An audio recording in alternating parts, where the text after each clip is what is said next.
Welcome to the summit, What is the Wisdom of Silence? And I can now introduce you to Jeffery Martin.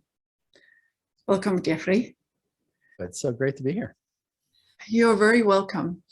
And you are a scientist, you have a PhD in transformative studies, you're a technologist, an investor, an entrepreneur, and you're also an author, and you've written this book, The Finders, and it's a research project that you conducted for 10 years at least, and thousands of people, and they were all finders. You could say they related to their source, they were living from that source, consciousness, presence, and you kind of put them in different categories, location 1, 2, 3, 4, and upwards, and most of them are between 1 and 4 or 1, 2, 3. And you could say those types, categories, locations, is to measure, you kind of have to put them in boxes, but it's more fluid. And it's like location 1 and 2 is more like, yeah, you are living from the presence and you see through the narrative selves. You don't actually relate to that as much, the narrative self. It kind of falls away, or you look through it. And location 3 is more like you're merging with the divine, or it's like there's a merging where I'm not separate, I'm one with the divine, or consciousness, presence. That's what I am.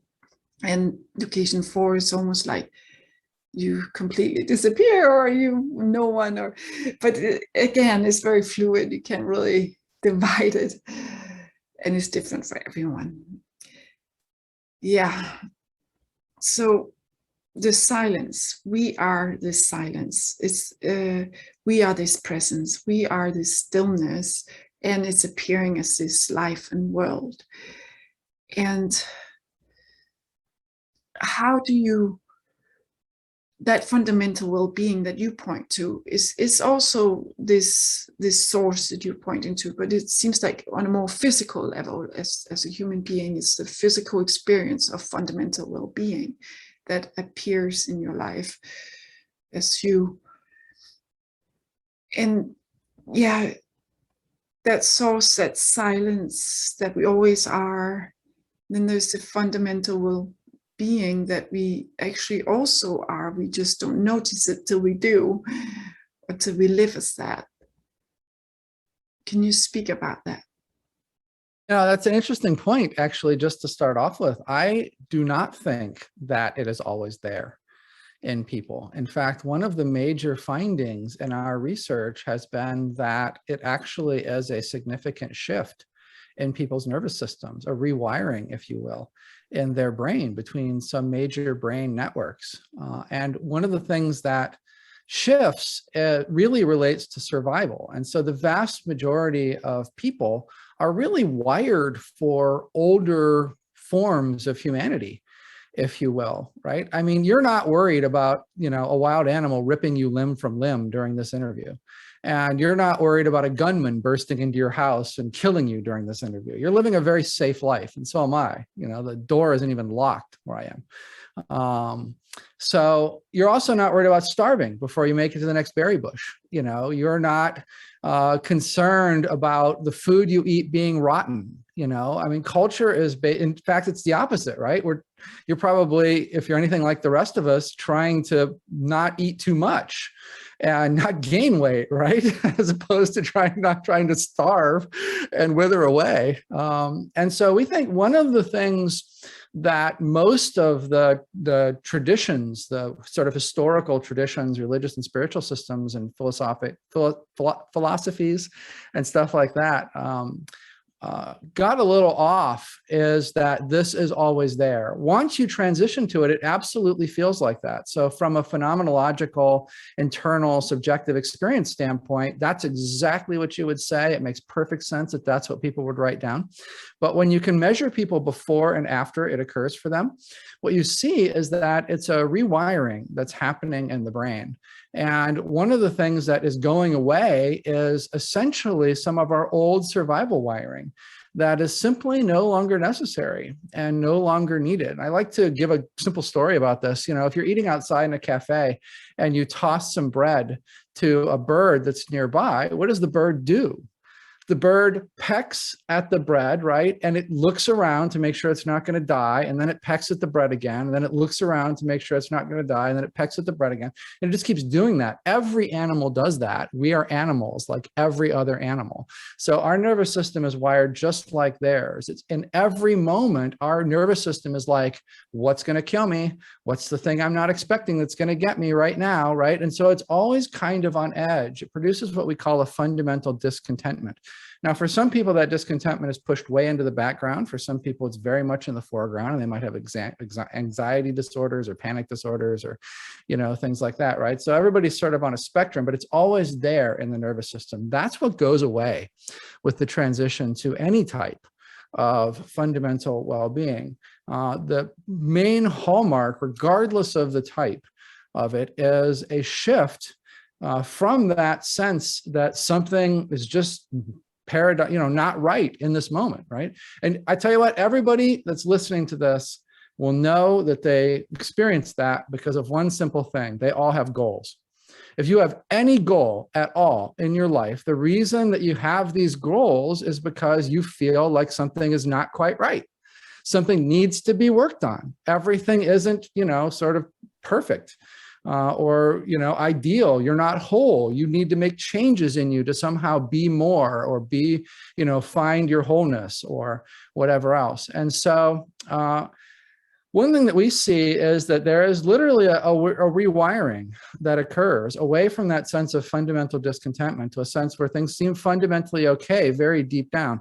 Now, it doesn't mean in some types, especially more shallow types of the experience, that you can't still have positive and negative emotions on the surface. And, you know, if your spouse comes home and says, I'm leaving you and I'm taking the kids and I'm taking all the money and I'm going to badmouth you to all of our friends and, you know, whatever is sort of a worst case scenario, right? You can absolutely still have an upwelling of concern and negative emotion and whatever else. But if you pause in the middle of that, if you stop and you look down deep, you should, somewhat paradoxically, because it really might seem like your life is coming to an end intellectually, but somewhat paradoxically, it will still seem like somehow foundationally or fundamentally everything is okay. And that's where the term fundamental well-being comes from. And so because the brain is basically built up in layers, except in panic moments, like the one I just gave, generally speaking, you know, you have this amazing experience of life that's built up on a sense of wholeness and safety and things like that, instead of being built up on the idea that something is wrong right now and there better be there better be fear or worry or anxiety or whatever else at the root of your nervous system so that you don't miss it, you know, so that one time that it might get you out of the 72 years of your life or whatever, right? You're ready in this moment to detect it. Even though we know that we're all living, you know, remarkably safe lives, our culture is conspiring to keep us alive for as long as it can. Is it a matter of relaxing into oneself? I would say, actually, it sounds like that. I get that totally how you would think that. We like to think that there are three choices. The first choice is to do nothing. It's to just let your nervous system run your life. And, you know, that's probably the least desirable thing. The second is what you would think of as relaxation. And so there's a whole movement inside of the psychology world called positive psychology, which has really taken the position that this nature of ours, this fundamental discontentment, it is just the fundamental thing in humanity. It's just our nervous system. We can't do anything about it. And so how do we optimize our life from that perspective, right? And people like Marty Seligman at the University of Pennsylvania and many others have, you know, worked out these key areas of life like relationships and meaning and purpose and things like that, right? And they've come up with all these measurements and tools, and you can really sort of help the average person to lead a happier life if you will, with that old wiring that humanity has inherited, you know, from all of its ancestors in terms of its nervous system. But that's very different than this third option, which is hinted about in, you know, things like enlightenment and non-duality and persistent mystical states and hundreds of other terms across the traditions of religion and spirituality and philosophy and whatnot. It's been considered quite rare, you know, and quite hard to get to by most of those folks. And it's because you can't just really relax your way to it. You know, you can do all of the stuff that positive psychology tells you to lead a better, happier life, and you will absolutely lead a better, happier life, but it won't come anywhere close to this. You have to have specific techniques that really create a shift or a rewiring in your nervous system that then your brain and your Western, your nervous system can build on. And there's no way to relax your way to that, really. Some people just have it randomly happen, you know, out of the blue. We're talking about maybe 0.5% of the population, 1% of the population worldwide that has even ever experienced this. So it's a very small number of people in the first place that experience it. And out of that 0.5%, you know, a tiny percentage have either never had the normal experience of the self and the ego and all of that, like most people do. It just didn't come online for them around age 2 or 3, which is when it comes online for most of us. Something was different about them, right? Or it just happened out of the blue. Usually when that's the case, oftentimes it's in childhood. It's almost like it doesn't fully take hold in somewhere between like 6 and 9, or, you know, something like that. Their brain kind of shakes it off and doesn't lock it in like it's locked in for other people. And then others, you know, they've used techniques to try to get there, whether it's meditation techniques or whatever. And unfortunately, the problem in the past, what we saw in our research is that there was a huge uptick in effectiveness of techniques right around 1996. And it took us a while to figure out what was going on in 1996. And it turns out that the thing that was happening starting around 1996 was that there was a certain amount of information density in the world, meaning a certain amount of information exchange taking place on the internet. And that coupled with some of our other data that we got from our research subjects. So let's say you're one of our research subjects and you tried 10 different meditation techniques over the years, and one of them worked for you. And you're another one of our research subjects, and you tried the same exact 10 meditation techniques, but a different one worked for you. What we saw was that there were only a handful of methods that were very effective, and just having a list of those wasn't enough. There was a certain context that they had to be used in, and you also had to figure out really which one was matched up to you. And when those things occurred, the transition occurred very rapidly. It would generally occur within a week, 2 weeks at the most. And this is like mind-blowing stuff to people, right? Because they're like, nobody ever gets there. And, you know, we've conducted scientific experiments on this where we reliably got 70% of our research subjects there, you know, in between like a week and, you know, 4 months, right? Depending upon the protocol that we were using at the time. And so we know for a fact that people can get there very rapidly, very reliably. And that really what's wrong in terms of most people's efforts in this area, or what they just don't know, is that they have to match up to the method that is most effective for them at any given time. And so, you know, there's a lot of myths here that we've encountered over the years that really prevent people from making progress. All these myths and maybe it's just ideas we have about what it is to be enlightened or awakened to your true nature. It's actually a few of them or none of them. Right. Some of them. I mean, some of the descriptions of how it feels internally, you know, that those you know, definitely hold up. But a lot of the magical stuff doesn't. You know, the idea that, you know, life just magically unfolds for you. When you look across the population of these people, some of them have great lives, and some of them have lives that are a wreck, just like everybody else. And so there's, I think, surprises like that for people. And in terms of getting there, most of the things that have been taken as dogma by this group or that group turned out to be incorrect. Didn't matter at all if people ate meat. Didn't matter at all how much sex somebody had. Didn't matter at all if somebody was rich or poor. Didn't matter, even like 50% of the original research population had taken hallucinogenic drugs. So that didn't matter. It wasn't like half of them that took the drugs got there or half of them that didn't take the drugs got there. It was literally like practically 50% right down the middle. So it doesn't matter if you've taken drugs, haven't taken drugs. There's a lot of things like that are sort of beliefs one way or the other that just turn out to not matter in any way, really. What really matters more than anything else is the quality of the method that someone is using and whether or not that method matches up for them. And so our research protocols, for instance, basically became about that. Because we had data from all of these people and we had data on what worked for them, we were able to go and figure out what the list of, say, a few dozen methods that really sort of rose to the top really were.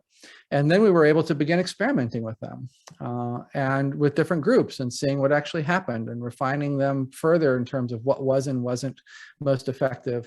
And we were also able to look at them through the lens of modern science.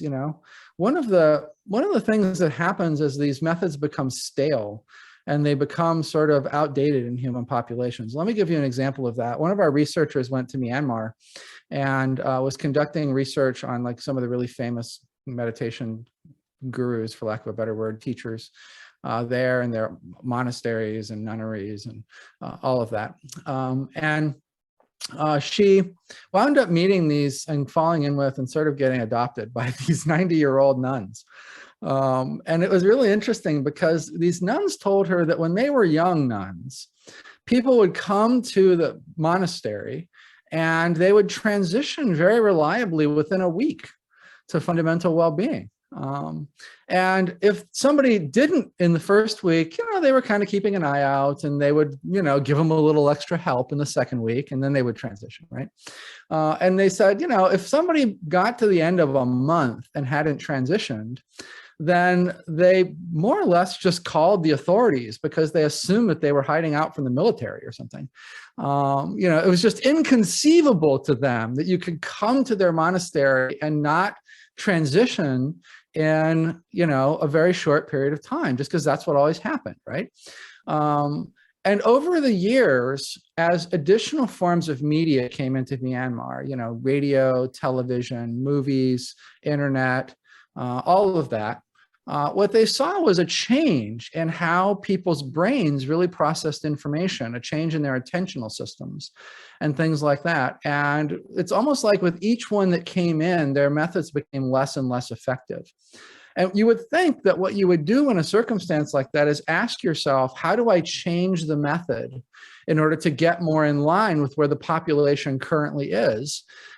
From their more fragmented attention or whatever. But in fact, what traditions have consistently done all around the world is instead like doubled down on their dogma and their traditions and become even more strict about practicing things the old way. And so now those nuns are like, lots of people come. Maybe if someone stays for 3 or 6 months, they might have some success, but there's certainly no guarantee of it.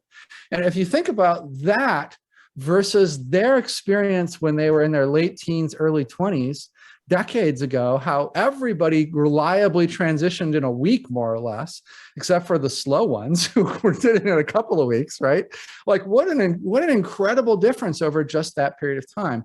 And so that's a lot of the problem. People are turning to sort of these traditional methods that are just not being updated. So another thing that we did was we looked at them we would look at these methods that rose to the top. And we would say, well, what do we know about modern brain science that might tell us what this thing is actually doing and might allow us to make a little tweak here and there to make it even more effective for the modern mind and the modern brain. So anyway, you get the idea. You probably have more questions. I don't want to keep going on about that. Yeah, and what are those methods and techniques? What are they? Like, because it's like we're already actually fulfilled and complete and perfect as we are in our source, our silence, our nature. So like, what is it? Is it more like on a experiential human level, or? Again, subjectively, that's how it feels. And so if you're not a scientist, if you're just somebody out there who's experienced this, and you were to try to describe to someone how it feels, that's exactly what you would describe.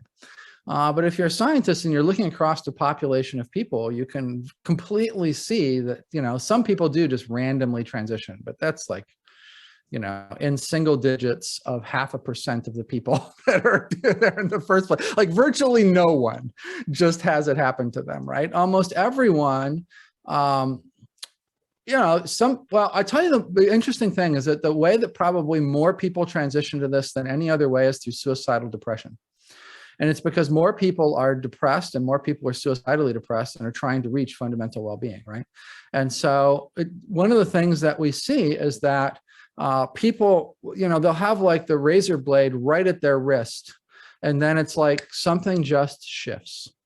And suddenly, instead of like slicing through and killing themselves, although sometimes they do go through with the action, and when they come out at the hospital or whatever, they're in fundamental well-being. But there's a small percentage of people that are suicidally depressed to the point of actually taking their own life or being right there. In fact, there's a famous spiritual teacher, Eckhart Tolle, talks about that. And if you think about his story of transition, he studied all this stuff and he was into all this stuff and whatever else, but more or less it was like the day he was going to kill himself that he transitioned. And that's a really common thing, right? Now, then you have like kind of a dilemma if you're those people, right? Because like, what does Eckhart then say about how to transition? He can't really provide his method, which is, well, what you should do is become suicidally depressed and then, just about kill yourself, right? And so you have to then kind of figure out from your perspective in fundamental well-being what you think might help other people to get there. And that turns out to be the thing that retards people's progress almost more than anything else. Because from the other side of fundamental well-being, suddenly you think you understand, oh, it's about a quiet mind. Oh, it's about this. Oh, it's about that. Yeah, we need to get people tools and techniques and whatever that produce these things. But that's not true. Those are the symptoms of what happens as a result of the rewiring, but they're not what produces the rewiring. And generally, they can't produce the rewiring. And so when we would go around in the early days of the research and we would deal with these super famous spiritual teachers, well, we were looking for more research subjects, right? And we figured, well, these people have, in some cases, tens of millions of adherents, right? They've got to have other people that they can point us to that have experienced this, that we can use as research subjects. And so we would ask them, like, hey, who else do you know who's in fundamental well-being, and your students or your whatever that we can interview as part of this research project, that we can involve in this research project? And like 9.5 times out of 10, the answer was no one. It was zero. And we learned that these teachers really felt like they were utterly failing at getting people. And that was a huge surprise to us because we thought, we'll just go to the teachers first. They'll have all kinds of other people. We'll have all sorts of people to research. This will be the easiest thing ever, right?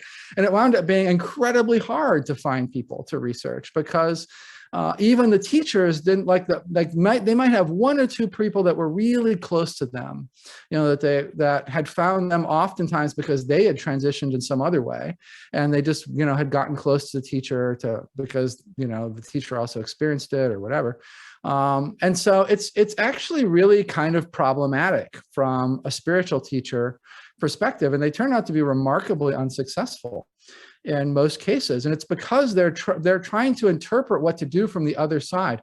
And the fascinating thing is they often don't tell you what it was that really transitioned them, unless they're in a tradition like Tibetan Buddhism or something like that, where there really was, like 27 years of practice in a very methodical way, stepping from one thing to the next that produced it, right? And they're in a system that requires them to turn around and now be the teacher of all of that stuff and whatever else, right? When they're in a very rigid system like that, it happens. But there was a physicist, for instance, named Lester Levinson in the 50s, and he transitioned in the 50s. And, he created the release technique and the Sedona method from the same thing. Like he was like, okay, well, now I get it. What is it that people need? And he didn't teach people what actually worked for him, which was he systematically examined each one of his memories. He brought them up. He was laying there dying from a heart condition. And so he was lying there basically in bed, dying from a heart condition. He brought up these memories. And what he did was he transformed those memories into love through a very specific process. And he basically wiped his entire consciousness clean of everything except the feeling of love. And when he did that, he transitioned to fundamental well-being. But he never, ever taught that as a method to other people, because he did what every teacher does. They get to the other side of this and they're like, oh, now I understand what people need. I'm going to teach them that. And then no one transitions, from the thing that they think. Instead, if they would have just taught people like what it was that actually shifted them in the first place. We use his method in our protocol, right? Because it actually shifts people, right? If he would have actually just shifted and taught people the thing that shifted him, he could have transformed so many lives, over so many more lives over 20 years. And so lots of times that gets in people's way. The other thing that gets in people's way is believing that they can listen to people who experience this and understand it. And that somehow their brain, if they just listen to enough YouTube videos, if they just read enough books, if they just go to enough workshops, if they just hear this described comprehensively enough from enough different angles, their mind can create this very accurate picture of it, and then they can just step right into it and then they'll experience it. But that's never going to happen. It's the exact opposite of that. Your mind doesn't get there. This is something that is outside your mind. And so as you spend time building up that mental thing to try to understand what this is, all you're really doing is distancing yourself from your actual goal of reaching it. And so there's just so many things like this that are so important, for people to learn and understand. More or less, everybody's doing like the exact opposite thing that they should be doing if they want to actually get there. And transition. But it's all natural. Like you can totally understand why, right? We're thinking creatures. So of course we're going to be like, let's let our mind figure this out. It figured out geometry. It figured out how to pay the mortgage. Now it can figure this out too, probably, right? But this just happens to be something that's different than that. Yeah, so what do you do then? The mind won't do it. The mind is the problem solver. So we would use something like Lester Levinson's method, the one that he used, not the stuff that he later taught, to get to a glimpse of something that is in the direction of fundamental well-being, whether it is like the silence that you're talking about, or maybe like an amazing sense, an overwhelming sense of joy, or, impersonal love, or any number of things that relate to the actual experience of fundamental well-being. It's interesting, what we came to understand is that methods really should only be used to give you glimpses.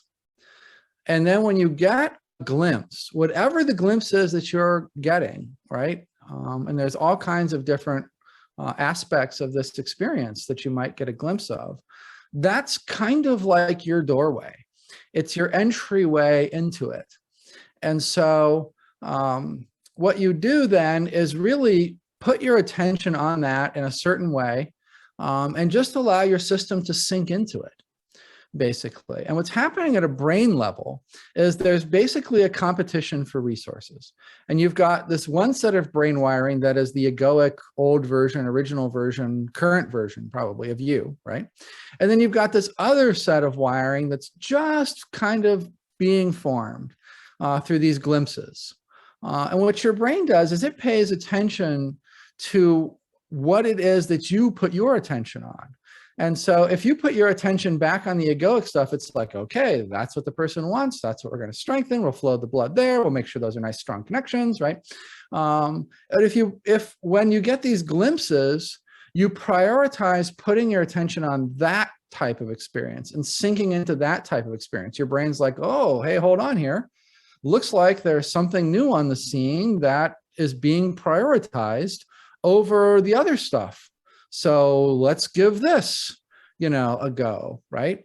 And it really is just as simple as a competition for resources in the brain like this. And so you want to use techniques to get glimpses. And then the minute you have a glimpse, forget about the technique and sink into that experience, So like if, for instance, if you're in a situation where you can just get to peace, right? Where you can just sit, maybe it's not there all the time, right? But you can just sit down and there's something that you can do and you can just get to that silence, or you can get to whatever aspect of fundamental well-being you want to talk about or think about, whatever you're experiencing, right? So you were using silence, and this is about silence, this event.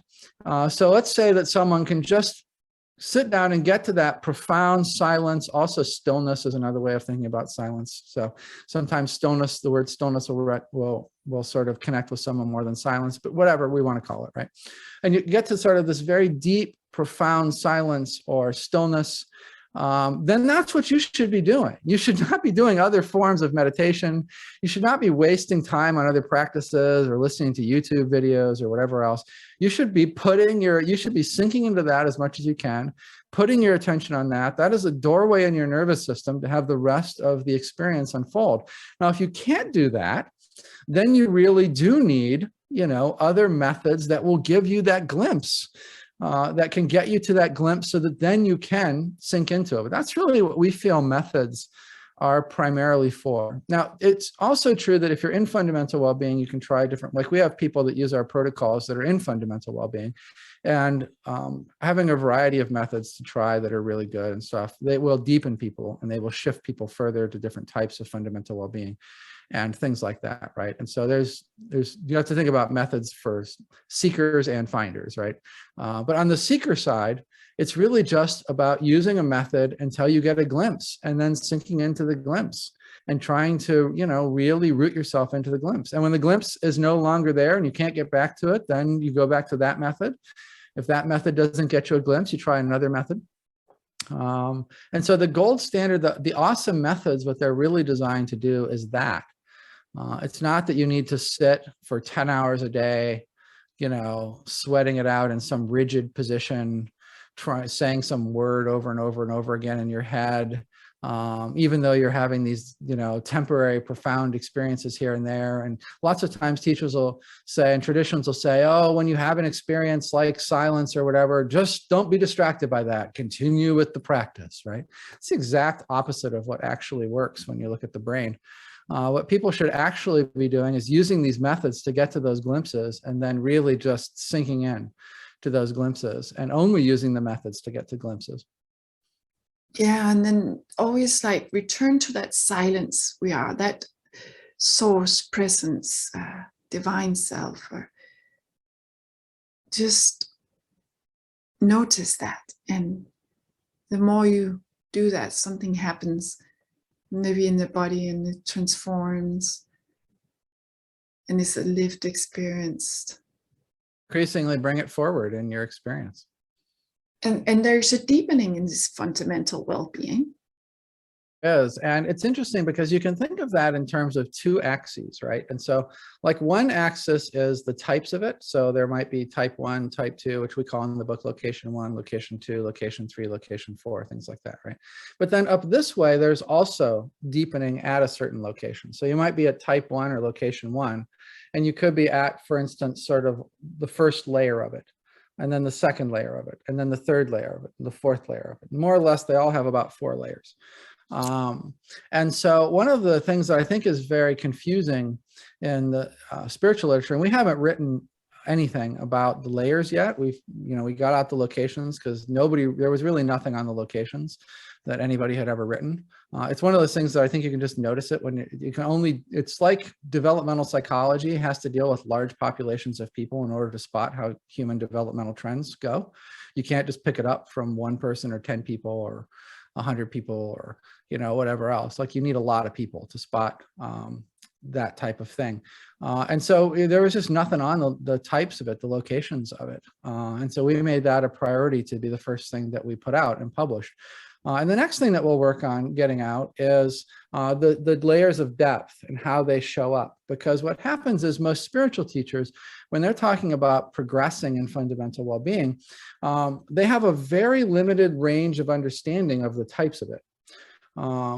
But they deepen, when they talk about going further in fundamental well-being, they basically are talking about the layers within a certain place in most cases.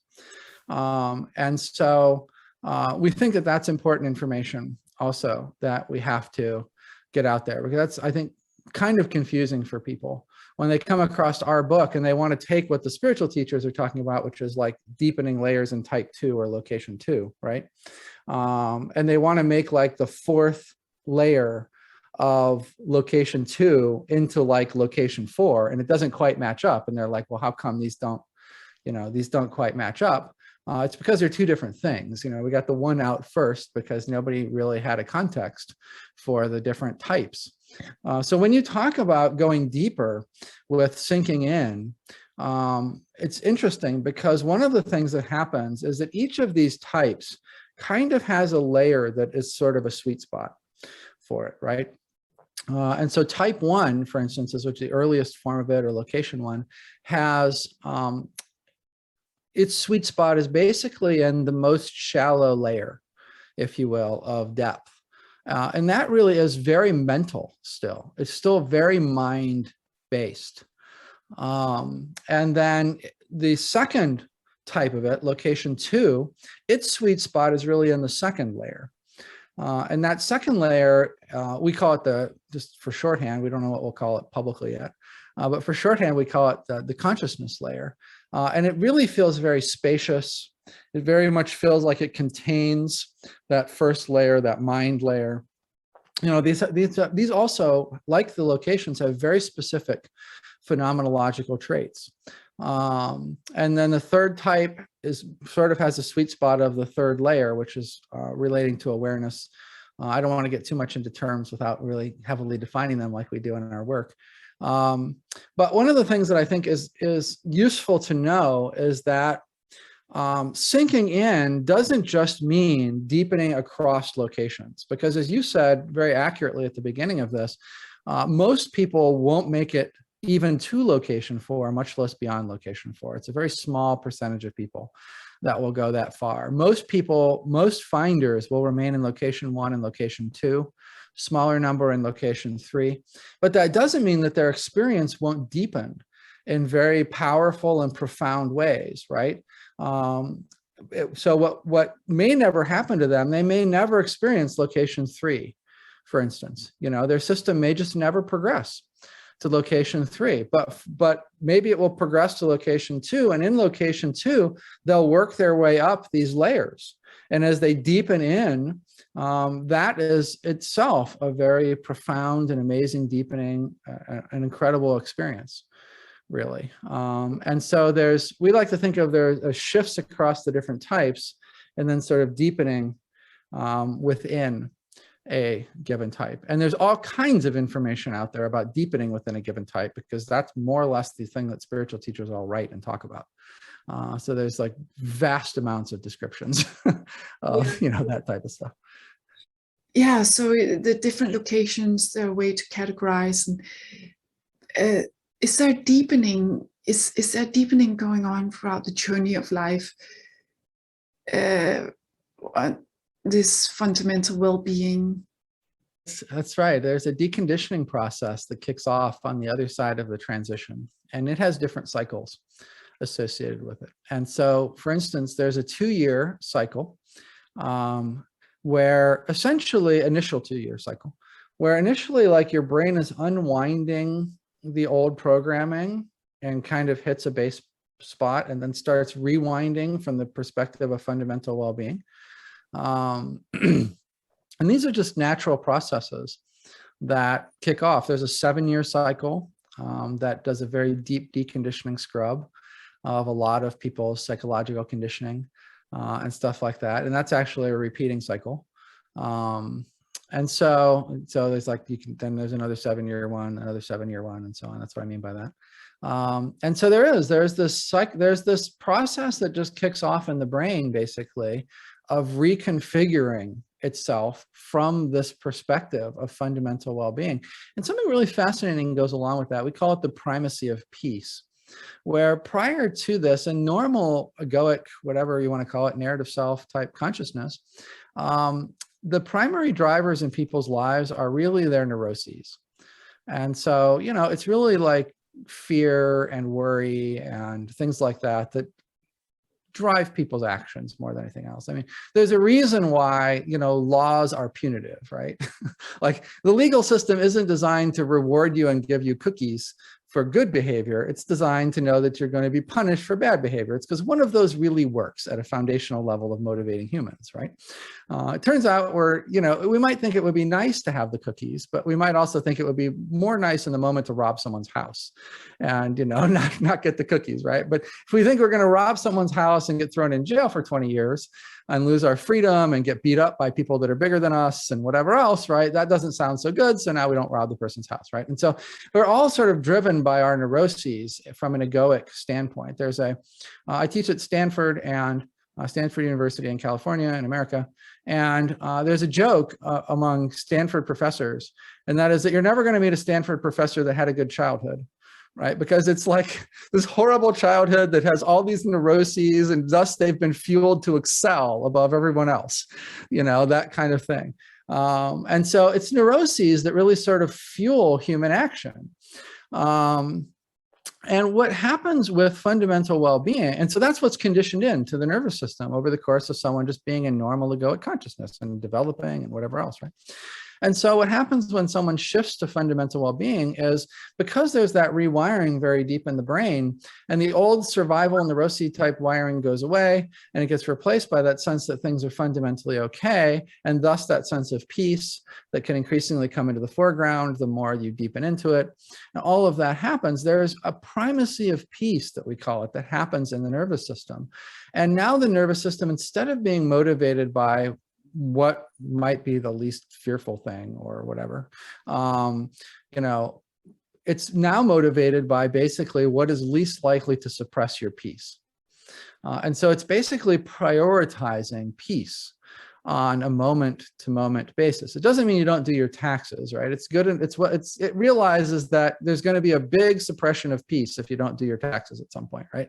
And so, you know, you'll do your taxes at the very last minute, probably in fundamental well-being, right? Because you'll preserve peace for as long as you can. And it's like, who likes to do their taxes? That usually, if you're an accountant and you love doing taxes, maybe that's a great thing and you do it like right away, right? Because it's very peace enhancing. But for the average person, like doing your taxes is not very peace enhancing. It's, you know, kind of peace suppressing a little bit, right? And so you put it off, do it at the last minute in fundamental well-being, but you do it because, you know, you don't want to the not peace of having penalties and having the law come after you and whatever else on the other side of it. And so there's this dance that sort of comes into a person's system that is a dance between maximizing peace in every moment to the extent that that makes sense. And that's another very powerful thing that kicks off in finders as part of this process. And so if you think about that peace as being the new baseline in the brain, what's happening as the brain is sort of rewiring and reconditioning for how it's going to give you this experience of your life, it's rewiring it with that peace preference, that primacy of peace built into it. And that's a very different, you know, outcome in terms of what life feels like as the years go by, for sure. And it's a very natural process. You don't have to do anything. It just, you know, every finder that I know of, except for very occasional people with health challenges or something, but let's just say most finders just have that process just naturally occur for them. Yeah, it's interesting how you've correlated the science, the measurements, and the brain activity and such with the fundamental well-being and the deepening in that. It's totally, absolutely. Mainly, it's like life doesn't change. And so life is the same in many ways. But it's an inner change. It's your perspective of life changes. It becomes whole. There's not that separation of me and other, and you respond differently. Yeah, absolutely. All of that, for sure. Well, thank you, Jeffrey. I appreciate your research. And what's your website so people can get in touch with you? My personal website is just my name, drjeffreymartin.com. The research website, though, is nonsymbolic.org. So NONSYMBOLIC, all one word, .org. And if somebody wants to actually try the protocols, they can go to something like 45daystoawakening.com, which is a 6-week version of the protocol. Transitions roughly 65-70% of people that try it. The way you thank you for being here. This was great.